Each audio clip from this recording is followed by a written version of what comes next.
Okay, in this video we're going to talk for a little bit about dilations, and we'll start simple before getting a little bit more complicated. In the past you've done dilations around the origin by whole number scale factors. So I'm going to create the projection lines for that. These are called projection lines, and I'm doing them with the vertices. Though they do line up with every point, it's just a lot easier to see what's going on if we line them up along the vertices.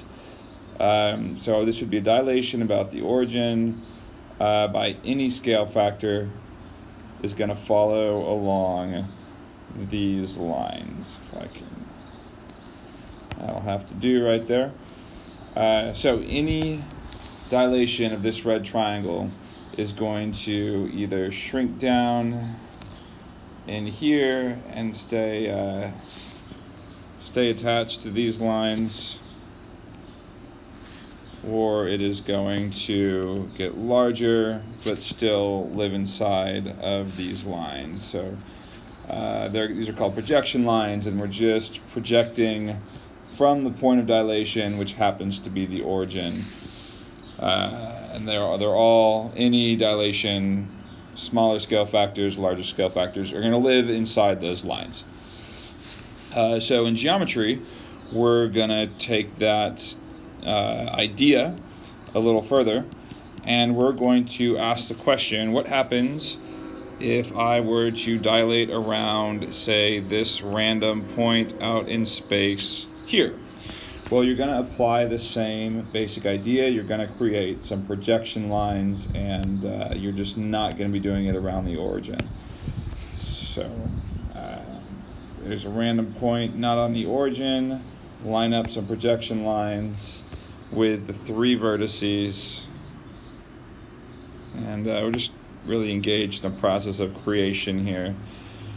How many different ways can I create new shapes? Line that up a little better. Maybe rotate it. All right, that'll do.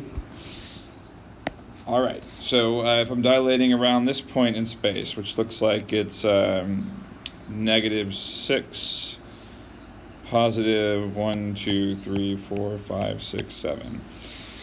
So if I've got this center of dilation that is not on the origin, it's going to function the same way, and any dilation of this triangle is going to sort of live along these projection lines.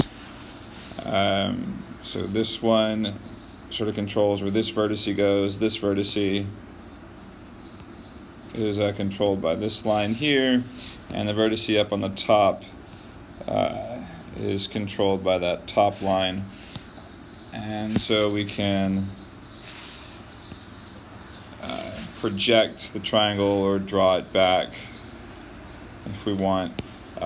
The point is, the triangle and its dilation live inside of those lines.